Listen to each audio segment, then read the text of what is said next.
Bali po kasi nung araw nung July 1, nagpapalaboratory lang po sana kami ng dalawa kong anak. Yung panganay ko po, hindi na po pinauwi. Diretso, paano na po siya. Doon lang din po namin nalaman, pati po yun sa bunso ko. Kaya po nire-request po siya ng aorta graft. Masakit po, kasi syempre hindi na sila normal. Kasi yung buo, hindi rin nakapag-aral ng maayos kasi mag-aral. Kasi basta talino pa naman sa ng anak ko. Mula sa ating satellite office sa Kongreso, makakausap natin si Julie Cinco mula sa San Mateo, Rizal. At ang kanyang hinaing ay ang pagpalaboratory test ng kanyang bunsong anak na si Juliana Cinco na may Marfan syndrome o isang namamana na karamdaman na nakakaapekto sa tissue ng katawan. Ang kanyang panawagan, panoorin po natin ito. Magandang umaga po. Ako po si Julie Cinco. Nangangailangan po ako ng tulong para sa aking anak na si Juliana Antoinette Cinco na may Marfan syndrome. Ako po ay nangangailangan ng laboratory niya. Sana po ako yung matulungan, mabigyan ng GL para sa aking anak. Sana po ako yung matulungan, ako Bicol Party List. Salamat po. Yan mga ka-aksyon ang panawagan ni Nanay Julie para sa kanyang anak na may Marfan syndrome. Ayan, makakausap natin si Nanay Julie. Magandang hapon po, Nanay Julie. Magandang hapon po. Opo, kamusta ka po ngayon na hapon, Nanay Julie? Okay naman po. Opo, maitanong ko lang, ilang taon na po ito si Juliana? 19 po, magna-19. Opo. Ito pong klase, anong klase po itong sakit? Itong Marfan syndrome? Para naman malaman ng ating mga kababayan, ano po itong klaseng uri ng sakit ni Juliana? Yung po kasi mga ugat po nila, hindi po normal na katulad po sa iba na yung sa kanila po kasi maninipis yung ugat nila. Kumbaga prone po sila sa mga aneurysm. Opo. Pwede po silang tubuan kahit sa ibang parte ng katawan. Pero sa katawan ni Juliana, sana po ito, kumbaga, may epekto? Sa may puso po. So, naapekto na po itong puso ni Juliana? Hindi pa naman po ganun kasi dahil 19 years old pa lang naman po siya, hindi po katulad mo sa atin niya po, tumungtong na ng 22 years old. So, yung sa atin niya po kasi... Meron na din. Meron palang ganitong uri ng sakit. Okay. So, ibig sabihin, Nanay Julie, maliban dito kay Juliana, ay meron ding ganitong uri ng sakit. Itong panganay mong anak. Po. Opo. Bali, na-operahan na po siya nitong July 2. Opo. Pero kanino po ito naman na itong ganitong uri ng sakit ng mga anak po ninyo? Kanino po nila namana? Sa tatay po nila. Kasi pagka po ang lalaki ang carrier, 100% po kasi ng anak magkakaroon. Pagka babae naman po, 25%. Okay. 25%.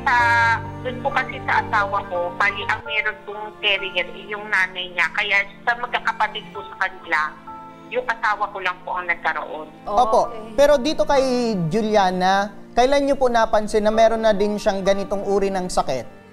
Bali po kasi nung araw nung July 1, nagpapalaboratory lang po sana kami nung dalawa kong anak. Yung panganay ko po, hindi na po pinauwi. Diretso, paano na po siya, operasyon. Ano po talaga, emergency po talaga yung nangyari sa amin. Doon lang din po namin nalaman, pati po yun sa bunso ko. Kaya po nire-request po siya ng aorta graft para makita yung sukat, kung gano'n na rin siya kalaki, gano'n. Ano daw sabi ng doktor? Para kumbaga malaman din natin, gaano kadelikado na magkaroon ng ganitong uri ng sakit? Kumbaga, ano po parang i-monitor po siya. Kailangan po nalalaman po lagi yung sukat. Parang every 6 months, gano'n, every year. I-monitor siya kung lumalaki, kung nagiging normal siya, gano'n. Kasi pagka po umabot po kasi siya ng 5.5, ano na po siya, for operation na po siya. Sukat. Ano pong sukat ito, Nice? Centimeter po ba ng meron po sa katawan na kailangan sukatin? Ano po itong, anong parte ng katawan? Din po sa may puso. Okay, so Sukat po. Opo, so ibig sabihin, kinakailangan po i-monitor itong sukat po ng puso ng mga anak nyo. Opo. Gaano kahirap, Nay, sa sitwasyon po ninyo na dalawa po, or ito pong dalawa mismo na anak po ninyo ay parehas po ang sakit na kanilang pinagdadaanan? Masakit po. Kasi syempre hindi na sila normal. Opo. Kasi yung hindi rin nakapag-aral ng maayos kasi mag-aral. Kasi matatalino pa naman sa amin ng anak ko. Opo. At sa sitwasyon po niyan, bilang isang nanay, wala po kayong ibang magawa kundi talagang ipagdasal, maging matatag. Ano po, Nay? Opo. Tapos, ako lang pinamumubuhay sa mga anak ko. Kayo lang din. Kasi yung tatay, ganun din po yung sakit. Wala na po kasi siya eh. Kaya ako na lang talaga. So, si Mister ay binawian na din po ng buhay sa sakit na ganyan. Opo. Opo. So, syempre, dahil ganun po yung ikinamatay po ng asawa po ninyo, meron po kayong nararamdamang takot. Opo, syempre, sobrang kinakabahan. Halos din akong katulog sa gabi. Opo. Nag-iisip din ako. Parang umisip ko na baka mauuna pa ako. Opo. Siyempre kahit isip, kakahanap din ng paraan. Yun, siyempre yung gamot din ng panganay ko. May maintenance na kasi siya. Paano po kayo, Nanay, nagiging matatag po sa sitwasyon niyo po ngayon? Iisip ko nila, kailangan kong ma-survive itong mga tsaka dasusin ng mga anak ko. Kasi pagka wala akong kawawa naman sila. Opo. Si Juliana, sino po yung panganay? Si Juliana or yung... Ay, hindi po. Yung bunso ko po yung Juliana. Okay. So ilang taon na po itong panganay po ninyo at itong si Juliana, Nay? Isang 23, tapos isa pong magna-19. Opo. Etong 23 years old, may trabaho po ba or nag-aaral pa din? Huminto na po siya.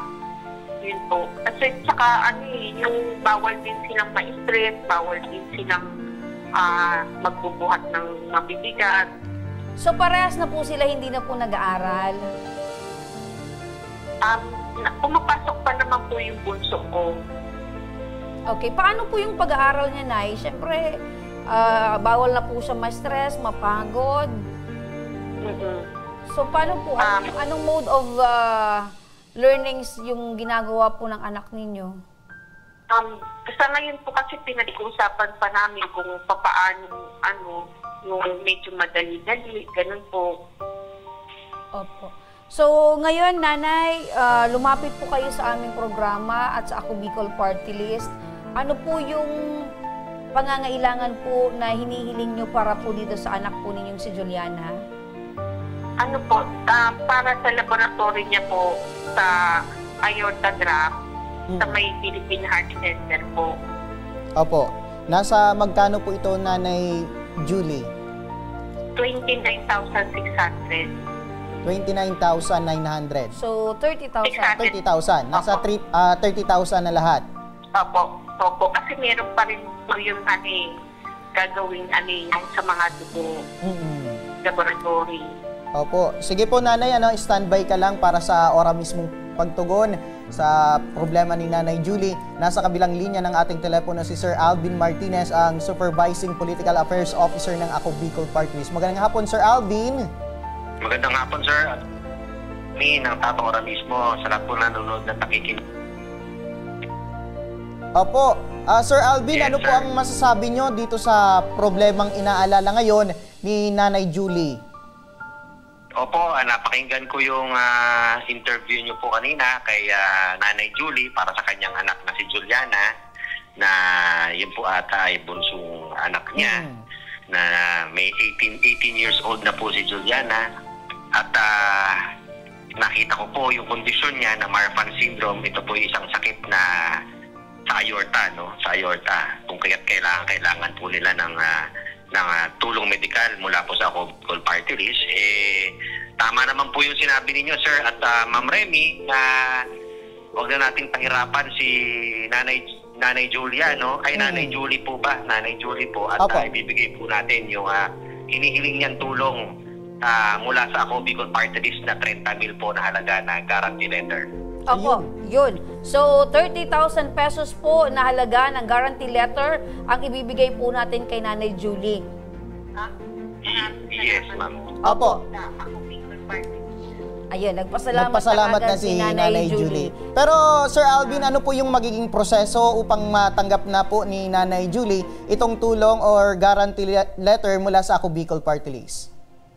Opo, yung para kay Nanay Julie po, kanina po kasi nakausap po niya yata yung ating mga staff at nagsubmit po siya ng mga dokumento kanina sa People's Day, ano? Kung kaya po wala na po siya dahil naibigay niya na po yan, ang tanging gagawin na lang po ni Nanay Julie ay hintayin po yung pag-release po ng guarantee letter na manggagaling po sa Department of Health. Kasi sa katunayan po, ngayon po pinoproseso na natin yan, no? Papunta sa DOH. Kaya po, abangan na lang po niya siguro po, hindi naman po magtatagal yan. At pinirelease na ng Department of Health po yan kay Nanay Julie para mapagamot na at mapalaboratorio na yung kanyang anak na si Juliana. Ayun. Maraming salamat, Sir Alvin Martinez, ang Supervising Political Affairs Officer ng Ako Bicol Party List. Mabuhay kayo, Sir Alvin. Mabuhay po. Maraming salamat po. Ayan.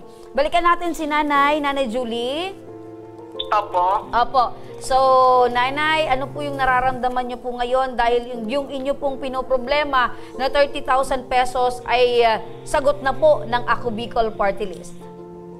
Nagpapasalamat po ako ng marami. Malaki po tulong po sa akin. Kasi yung anak ko, wakat ano na rin po siya, malalaboratory na rin kasi siya.